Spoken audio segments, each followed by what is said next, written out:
नमस्कार, मैं doctor Arshi Iqbal, Arshi fertility and IVF research institute Kota से और निस्संतानता के क्षेत्र में मैं टेस्ट ट्यूब बेबी और वेरियस अदर सर्विसेज यहाँ प्रोवाइड कराती हूँ।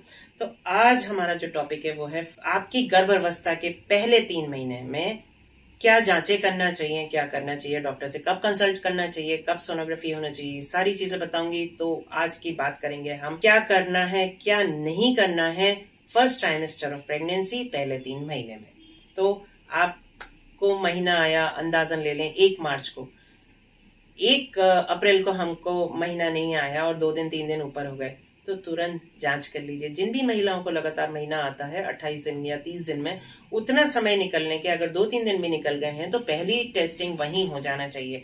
यानी कि आपने वो किट लाया, उसमें पेशाब डाला थोड़ा सा 2 बूंद और आपने देखा कि 2 लाइन आ गई तो वो पॉजिटिव है, सिंगल लाइन आई तो नेगेटिव है। अगर पॉजिटिव है तो आपको डॉक्टर से कब संपर्क करना है। अक्सर घर पे दादी नानी कहती हैं कि है ना, इतनी जल्दी क्या है संपर्क करने की। तो डेफिनेटली ये इंपॉर्टेंट है। आजकल अबॉर्शन का रेट ज्यादा है और अक्सर महिलाओं की शादी थोड़ी लेट उम्र में होती है, तो यहाँ पे डॉक्टर की इंपॉर्टेंस है। क्योंकि अगर आपकी उम्र ज्यादा है और बच्चा लगा है और आपका पॉजिटिव आ गया है तो आपको डॉक्टर के पास जाके परामर्श करना जरूरी है। हो सकता है डॉक्टर आपको कुछ इंजेक्शन या गोली दवाएं दें जो जरूरी है। दूसरी चीज आती है कि यहाँ से जब आपको पता चलता है तो आपका ऑलरेडी 1 महीना हो चुका होता है। आप कहेंगे मेरे तो संबंध रखा था 15 दिन पहले। नहीं, जो हमारा नापने का तरीका होता है, जो एक स्टैंडर्ड जो वे है वो है लास्ट मेंस्ट्रुअल पीरियड, एलएमपी से। तो एलएमपी वो है जो आपको पीरियड आया था आखिरी। तो आप कहेंगे संबंध तो मैंने 15 दिन बाद रखे थे, फिर ये बच्चा 1 महीना का कैसे डॉक्टर साहब, ये तो 15 दिन का है। तो नहीं, ये बच्चा 1 महीने का इसलिए है कि जो अंडा था वो वहां से है ना मेजर करना शुरू करेंगे। अंडा बनना, विकसित होना शुरू हुआ, फिर वो फूटा, फिर उसका शुक्राणु से मिलन हुआ और फिर बच्चा बनना शुरू हुआ। अगर आप प्रेग्नेंट होते हैं तो वो 15 दिन बाद पॉजिटिव आ जाता है। तो अक्सर जो बच्चा है हमने लिया, जब आपने डायग्नोस करा वो 5वां हफ्ता होता है, तो अक्सर जो बच्चा होता है उसमें 5-5.5 हफ्ते में धड़कन आ जाती है। तो अगर आपकी उम्र ज्यादा है या कोई भी कारण हुआ तो ये धड़कन नहीं आएगी और मिस्ड अबॉर्शन में चला जाएगा। तो इसलिए जरूरी है तो आप अपने डॉक्टर को कंसल्ट करें जैसे ही आपका टेस्ट पॉजिटिव आता है।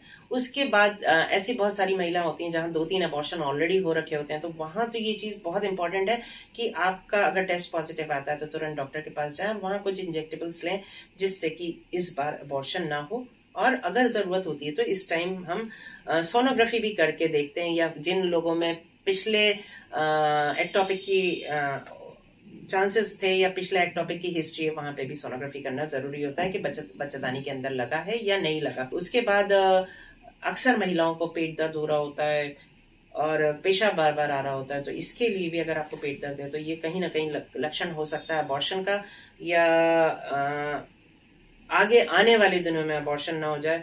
तो इसके लिए भी आपको डॉक्टर से कंसल्ट करना चाहिए। ये कहीं ना कहीं कारण हो सकता है कि आपका जो हार्मोन्स हैं वो कम हो। फिर बहुत सारी महिलाओं को उल्टियां होती हैं, तो ये अक्सर है ना 10-15 दिन बाद, जब आप डायग्नोस करते हैं आपका पॉजिटिव आया उसके 15 दिन बाद आपको उल्टियां होना शुरू होती हैं। तो इसके लिए भी आपको डॉक्टर से दवा लेनी चाहिए, जैसे क्योंकि ये मॉर्निंग सिकनेस की वजह से भी प्रॉब्लम आती है, उल्टियां होती हैं, घबराहट होती है, बहुत सारी औरतों को चक्कर आते हैं। तो इसमें आपको, और ये जो दवाएं होती हैं पहले 3 महीने की, इसमें कोई नुकसान नहीं होता, ये सप्लीमेंट्स होते हैं। इसके अलावा आपको एक फोलिक एसिड खाना बहुत जरूरी होता है पहले 3 महीने में। बच्चे के इंटेलिजेंस के लिए होता है, बच्चे के डेवलपमेंट के लिए होता है, ब्रेन डेवलपमेंट के लिए, क्योंकि पहले 3 महीने में आपके बच्चे का दिमाग और नर्व्स विकसित हो रही होती हैं। तो वो उसके लिए बहुत इंपॉर्टेंट होता है कि आप फोलिक एसिड पहले 3 महीने खाएं। अक्सर पुरानी औरतें या हमारी दादी नानी कहती हैं कि कोई दवा नहीं खाते, लेकिन ये बहुत जरूरी है कि आप फोलिक एसिड लें। और अगर आपको उल्टियां हो रही हैं तो उसकी भी दवा लें, या आपको और बुखार आया है तो उसकी भी दवा लें। पहले 3 महीने में डॉक्टर से कंसल्ट करके जरूर दवा लीजिए। फिर एक सवाल आता है कि मैं क्या खाऊं। तो देखिए, पहले 3 महीने में आपको जी मतला रहा होता है, बहुत सारी प्रॉब्लम्स होती हैं, तो आप खा नहीं पाते। तो जितना आपसे बैलेंस डाइट खाते बने, जो आपकी इच्छा हो वो खाइए, लेकिन देख समझ के। अगर आप बहुत मोटे हैं या आप ओवरवेट हैं तो तेल, घी, चावल, आलू, शक्कर कम लीजिए। अगर आप पतले हैं तो सब कुछ ले सकते हैं, आपकी जो इच्छा हो, बट इसमें पानी या लिक्विड ज्यादा लीजिए, जरूरी है। इसके बाद आता है कि अक्सर वजन कितना बढ़ना चाहिए। तो वजन इसमें लगभग पहले 3 महीने में 1 किलो मिनिमम वेट गेन होना चाहिए। इंस्पाइट आपको उल्टियां हो रही हैं या आपको जो भी प्रॉब्लम है, 1 किलो का वेट गेन इंपॉर्टेंट होता है। और आपके जो डॉक्टर हैं वो आपकी डाइट कस्टमाइज करेंगे। आप शक्कर, चावल, आलू, ये जो भी मैदे से बनी चीजें, इसको कम खाइए, ये कहीं ना कहीं नुकसान करते हैं। फिर नींद, इसमें रेस्ट करना जरूरी है। 8 घंटे रात को जरूर सोइए, एक अच्छी नींद निकालिए, और है ना दिन में 2 घंटे आराम करिए। चिंताओं को छोड़िए। आपके दिमाग में जो भी सवाल आते हैं डिलीवरी को लेके, आप एक डरे हुए हैं, तो आप अपने बड़ों से बात करिए कि ये कैसे होता है, क्या होता है। घबराइए नहीं, आप अपने डॉक्टर से इस पे बात करिए, रूबरू हुई कि ये तो आपका जो डर है वो निकल जाएगा और आप इन चीजों को ज्यादा समझ पाएंगे।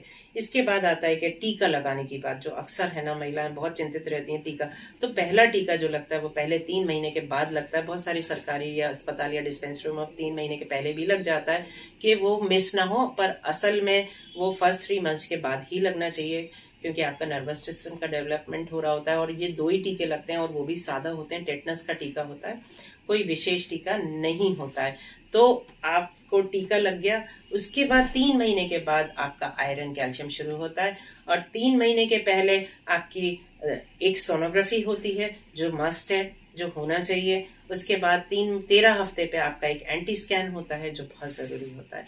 तो मात्र 2 सोनोग्राफी, दवा जो सप्लीमेंट्स होती है, आराम जो आपको करना है, और दिमाग से सुकून से रहिए, चैन से रहिए, टेंशन नहीं लीजिए। और जांचें खून की केवल कुछ चुनिंदा जांचें होती हैं, जिसमें blood group, haemoglobin, blood sugar, thyroid और VDRL, HIV, HbS, ये गिनती की जांचें हैं। इतना मत परेशान हुए, ये पहले 3 महीने में हो जाता था। ये कुछ चीजें थी जो हमें पहले 3 महीने में करनी होती हैं। अगर इसके अलावा ज्यादा कुछ नहीं करना होता है, डॉक्टर के पास 3 महीने में कोशिश करें हर महीने एक विजिट दें, तो टोटल 3 विजिट है। मुझे उम्मीद है आपको ये सारी चीजें काम की होंगी और अच्छी लगी होंगी। अगली वीडियो में 2nd ट्राइमेस्टर के बारे में बात करेंगे, उसकी परेशानी और उसमें कैसे मैनेज करना है सारी चीजें। तब तक के लिए आज्ञा दीजिए, नमस्कार।